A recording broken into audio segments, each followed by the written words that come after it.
అంటే గురుగారు ఇప్పుడు ఆదిపరాశక్తి నుంచి ఈ జగత్తంతా ఏర్పడింది, ఇవన్నీ ఏర్పడింది అని అనుకుంటున్నారు కదా. ఉగ్ర రూపంగా కొలుస్తారు కొంతమంది సాత్వికంగా కొలుస్తారు అంటున్నారు. రెండిటిలోనూ ఉండేది ఒకటే శక్తి కదా. ఉగ్రంగా కొలిచినప్పుడు అది బాగా ఎక్కువగా పనిచేయడము, సాత్వికంగా కొలిచినప్పుడు కొంచెం ఇలా పనిచేయడం అట్లా ఏమన్నా? మరి అంతే కదా, ఉన్నది ఒకటే శక్తి. ఆ శక్తిని మీరు ఎలా ఉపయోగించుకుంటే అలా అలా ఉపయోగిస్తుంది కదా. ఎలా ఇప్పుడు మనకి మామూలుగా మన వాళ్ళు చూడండి, ఆవు దూడల్ని పెంచుతూ ఉంటాం మనం.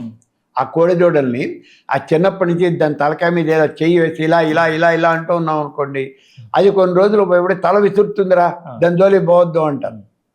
ఇంకా కొంచెం కోడి దూడ అయ్యేటప్పటికి అది పొడవడం ప్రారంభిస్తుంది. మీరు నేర్పించిందే, లేకపోతే అది ఏముందు పాపం మీ దగ్గరికి వస్తుంది, చాలా మంచిగా ఉంటుంది. మరి సాత్వికమైనటువంటిది మీరు చేస్తే, తామసమైనటువంటిది మీరు చేసింది.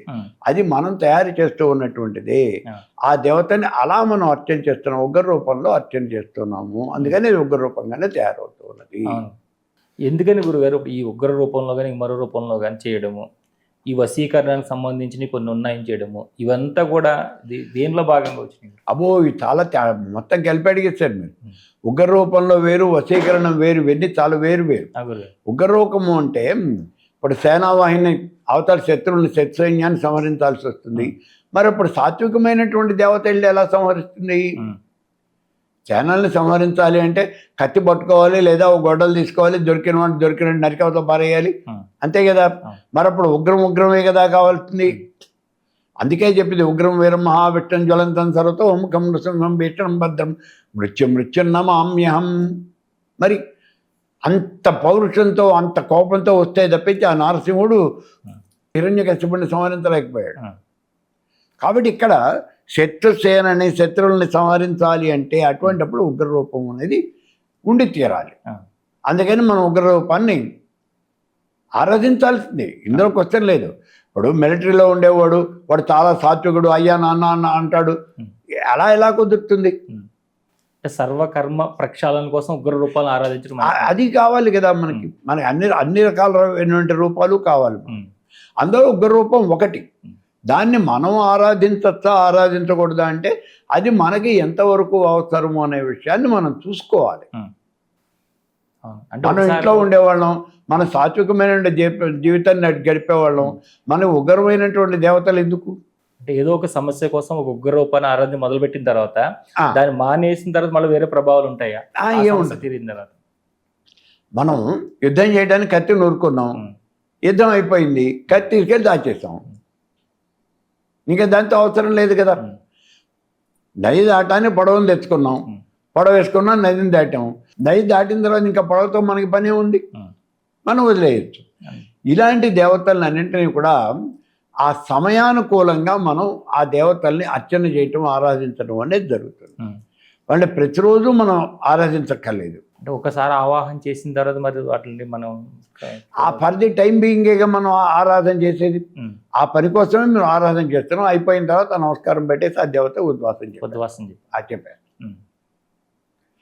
మళ్ళీ దాంతో మనకి పని లేదు. సాత్వికమైనటువంటి దేవతని ఆరాధన చేయటమే మనకి ఎప్పుడు శ్రేయస్కరమైనటువంటి విషయము. అందుకే మన వాళ్ళు ఎప్పుడు కూడా లలితా శాస్త్రం ఎక్కువ పారాయణ చేస్తారు, ఉగ్రదేవతలను పారాయణ చేయరు.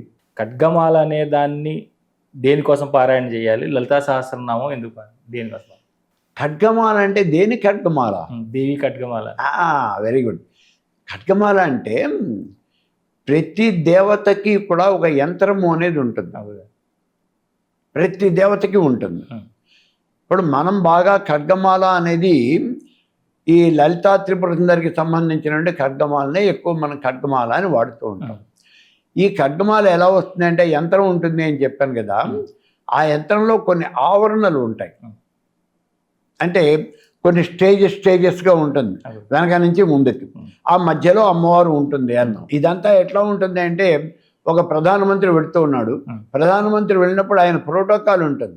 ప్రధానమంత్రికి ఆయన ఒక్కడే వెళ్ళే కదా, ఆయనతో పాటు సలహాదారులు బొళ్ళు మంది ఉంటారు, సెక్రటరీలు బొళ్ళు మంది ఉంటారు, ఆ సెక్రటరీ అసిస్టెంట్లు ఉంటారు, ఇలా బోల్డ్ మంది ఉంటారు. 100 మంది వరకు పెడతారు ప్రధానమంత్రి ఎడతారు అంటే. మరి ఇలాంటి వాళ్ళందరినీ ఎవరి లెవెల్కి తగ్గట్టుగా వాళ్ళకి ఒక ప్లేస్ని ఏర్పాటు చేయటం అనేది జరుగుతుంది. అవే ఇక్కడ ఆవరణలు అంటారు. వాళ్ళు కూర్చునేటప్పుడు కూడా ప్రధానమంత్రి కూర్చుంటే ఆయన వరుసలో కూర్చునేటువంటి వాళ్ళు మిగిలినటువంటి క్యాబినెట్ మినిస్టర్స్ కూర్చుంటారు. అది కూడా ఇంపార్టెంట్ అయినటువంటి హోమ్ మినిస్టరు, లేకపోతే ఇప్పుడు డిఫెన్స్ మినిస్టరు, ఫైనాన్స్ మినిస్టరు, వీళ్ళు ఆయన దగ్గరలో కూర్చుంటారు. అంటే ఆ సమయాన్ని బట్టి అమెరికాకి ఏదో ఒక అగ్రిమెంట్స్ కోసం అమెరికాకి వెళ్ళారు, అప్పుడు విదేశీ వ్యవహారాల మంత్రి ఆయన దగ్గరలో ఉంటాడు. ఇలా వీళ్ళంతా ఎవరు అవసరం అవుతారో వాళ్ళ దగ్గరలో ఉంటారు. ఈ ఉన్న తర్వాత వాళ్ళకి సంబంధించిన సెక్రటరీలు వాళ్ళు ఉంటారు అక్కడ. అంటే ఎప్పుడు ఏ అవసరం వస్తుందో ఏ కాగితం కావాలో వాళ్ళంతా రెడీగా పట్టుకుని ఉంటారు. సెక్రటరీ ఉంటాడు, సెక్రటరీ వెనకాల ఆయన సెక్రటరీ ఉంటాడు కదా. మరి వీళ్ళంతా అంటే ఇవన్నీ కూడా స్టేజెస్గా, వాటినే మనం దేవతల దగ్గరికి వచ్చేప్పటికి ఆవరణలు అని అంటాం. అమ్మవారి మధ్యలో ఉన్నది. అమ్మవారికి చాలా ముఖ్యమైనటువంటి వాళ్ళు, అతి దగ్గరగా ఉన్నటువంటి వాళ్ళు అతి దగ్గరగా ఉంటారు. అక్కడి నుంచి ఒక్కొక్క ఆవరణ వెనక్కి వస్తూ మొట్టమొదటి ఆవరణకు వచ్చేప్పటికి కొంచెం అంటే ఆ దీంట్లో తక్కువ ఉన్నటువంటి వాళ్ళు ఆఖరికి ఉంటారు.